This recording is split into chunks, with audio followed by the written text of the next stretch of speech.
Wel, gan fod y cwrs haf yn ddwys, dwi'n dysgu mwy na gwersi wythnosol.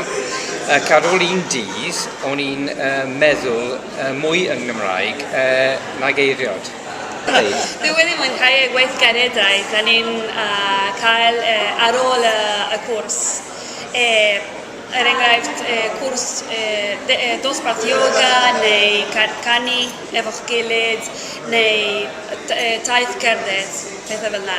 Achos wyt ti'n gallu defnyddio dy Gymraeg mewn sefyllfa mwyaf ddim ffurfiol iawn. Wel, o'n i'n mwynhau, o'n i'n joio just cyfle i sgwrs, ond dim ond sgwrs gyda pethau gramadigol, gyda help, shwd ni'n dweud la.